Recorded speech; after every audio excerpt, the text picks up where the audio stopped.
I've been the national manager for Red Bull for 5 years in Namibia. It taught me a lot. I traveled a lot around the world. I managed a fantastic team of innovative people, and also with the platform of Red Bull Amapico, that was a global platform to promote social entrepreneurs. Right. That always make an impact on the community or the environment. Royal Hustlers is proudly brought to you by Namdeb Diamond Corporation. Good today, better tomorrow. 99 FM, your inspiration station. Top of the morning to you. It is Sibo and Mo in the morning. Sibo left me, but it's fine. So in studio, I have Nadja, who has been Namibia's national brand and marketing manager. And get this, at Red Bull, it gives you wings. GmbH for 5 years, leading Red Bull's Amapico in Namibia, an international platform promoting social entrepreneurship around the globe. She also has played a pivotal role in monitoring 3 Namibian social entrepreneurs who are contributing to the social and environmental economy in the land of the brave. One of Nadja's biggest passion is the concept of developing business ideas which serve communities or act as a solution to an environmental challenge. Nadja is currently the social media strategist for the Nature Awareness Project, which teaches local children about nature, reconnecting them to the outdoors. An impressive and quite a resume there, Nadja. Good morning. Thank you very much for your time. We really appreciate you coming in this morning. Good morning. You are our royal hustler this morning. Nadja, look, getting straight into the thick of things, we want to know a bit about you. Who are you? Where were you? How are you? All of those nice things. Tell us a bit about yourself. All right, so I was raised in Windhoek, Namibia, and I've been to boarding school all my life because my parents had a farm outside Okahanyas, and yes, it kind of gave me wings myself, because you needed to I see what you did there. you needed to survive yourself without your parents. But I think that gave me a good platform to be the person that I am today. Right. And you know, considering how you grew up and, you know, your formative years, did you at any point have a side hustle? Did you consider having a business on the side? Absolutely. Yeah. I've been working since I was 14, always in promotions, doing the extra money on the side, the extra jobs for getting around. You know how it is. And yes, I think that also contributed to the person who I am today. How in what way? How do you think that actually, you know, helped you and just formed and impacted the person that you are today? Well, you know, my dad always used to tell me, whatever you do, also if you are just a small employee and nobody recognizes you, make sure that even if you clean toilets, that you will become the toilet cleaning manager within a month. Okay. And that I took as a very serious concept in my life. So whatever you do, try to get yourself to the position that you teach others good about the job that you're doing. Fast forward, your job right now, again, I went through a bit of your resume, which is exceptionally impressive. What is the most fulfilling component or aspect of your work, you know, the things that you do on a daily basis? All right, let me take the listeners a little bit back. I've been the national manager for Red Bull for 5 years in Namibia. It taught me a lot. I traveled a lot around the world. I managed a fantastic team of innovative people, and also with the platform of Red Bull Amapico, that was a global platform to promote social entrepreneurs.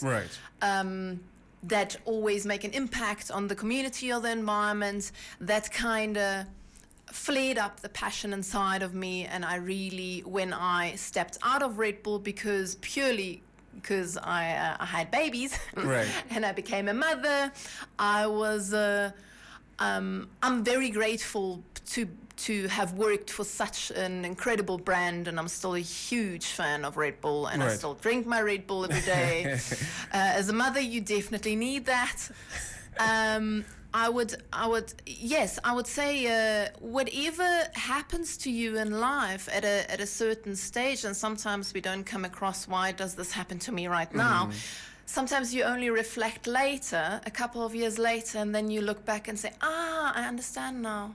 It was meant to be. It was the right path, the right door opened, because otherwise I wouldn't have gotten to the next level of a new door that has opened. So I really am a strong believer that everything that happens to you right now, although you wake up in the morning and you say, I don't know why this is happening to me, there is definitely a reason.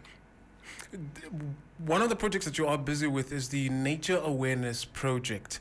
Talk to us a bit about that and how it's helping Namibian children connect with nature.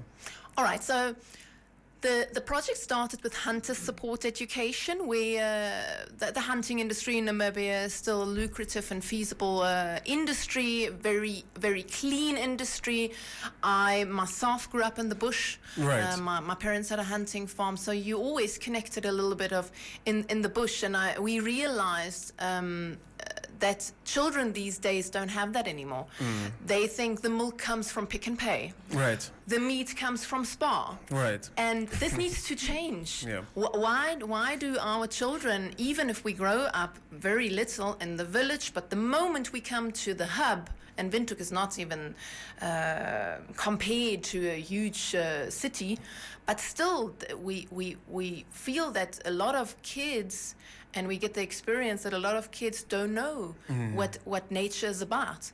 The trees, Namibian trees, they don't know how to name them. They don't know what the grass names are. They don't know how to milk a cow. They don't know anything about stones, and Namibia is so rich in their own herbs. Yes. You know, and we don't even need to go to the pharmacy. We've got everything for free in our bush. Yeah. And we've got knowledge of elderly women in Namibia that can actually teach us.